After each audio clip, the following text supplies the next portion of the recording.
Cześć kochani, and welcome back to my kitchen. Well, we have beginning of April, and this is the time that we are already craving the spring weather and all the beautiful fresh new vegetables that the spring brings with her.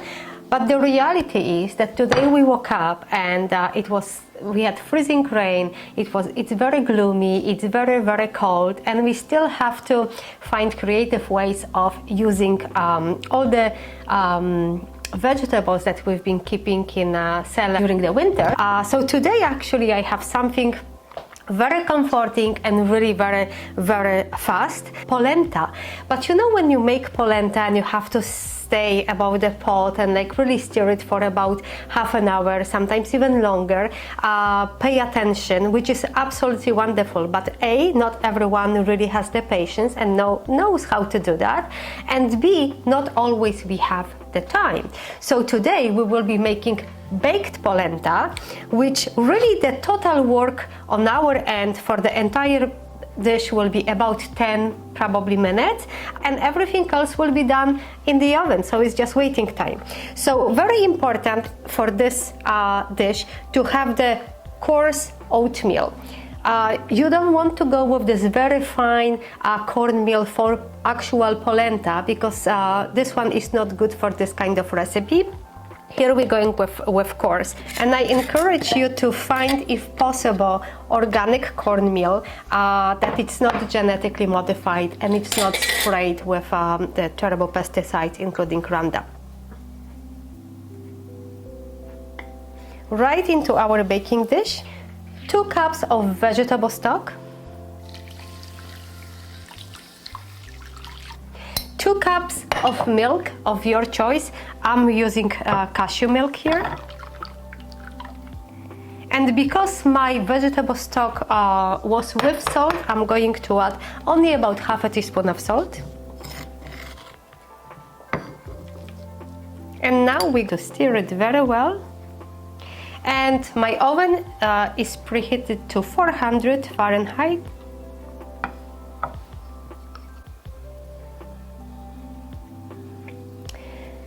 And for now, that's all we need to do in regards to our polenta. This goes in the oven for 20 minutes for now. So the polenta is in the oven. Now we have the 20 minutes to prepare our vegetables. So I have a squash. It's about 3, maybe 3.5 pounds squash, so it's a large one. This one is butternut squash, and I really love it because even at this time of the year, usually it's in very good condition. Also, it cooks very quickly, it's very delicate and in flavor, and you don't have to peel it.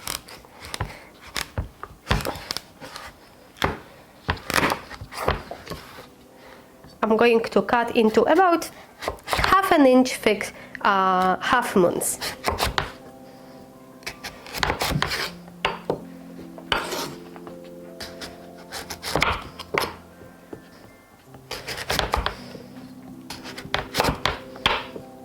The end is quite woody too, so this end we're going to just cut off as well. Okay, so now I'm going to arrange my squash on the baking sheet. I have a baking sheet lined with parchment paper.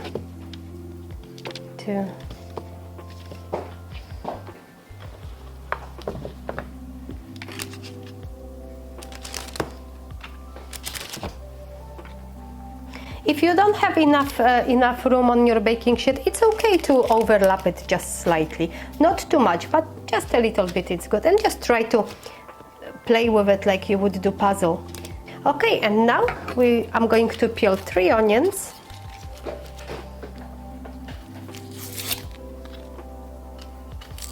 I think I will stick with quarters. I like larger pieces. If you don't want to have big pieces, you can cut it into 8 wedges.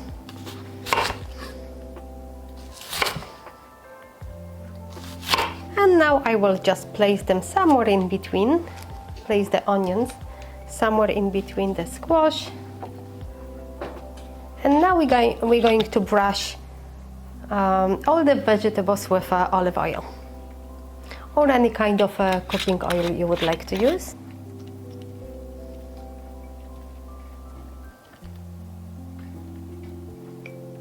Be generous with the oil. About a half a teaspoon of sea salt sprinkled over our vegetables, and generous amount of black pepper, sage. It looks so beautiful already.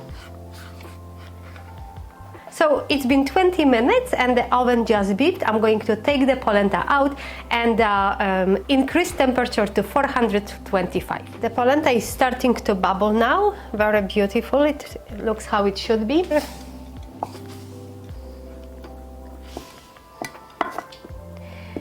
We are going to add 1 cup of frozen peas, quarter cup of nutritional yeast. This is optional, but I will not be adding cheese to my polenta, so this will give me wonderful cheesy flavor. And also nutritional yeast is very rich in vitamin B. 2 tablespoons of butter. I'm just going to cut it. It's cold, so I'm going to cut smaller pieces so it can dissolve faster.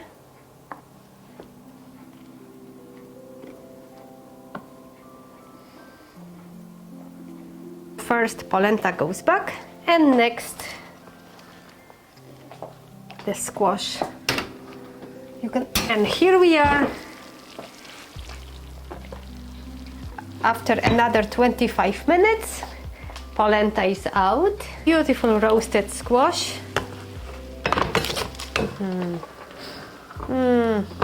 I'm going to stir it very well. I'm going to let it cool for about 10 minutes. It will give chance the polenta to thicken up a little more, and of course to be at better temperature for eating.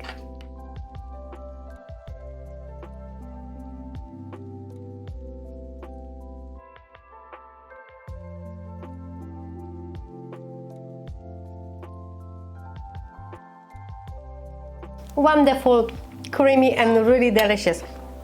Kochani, I really think that this dish will satisfy all your taste buds and will give you this delicious warming feeling.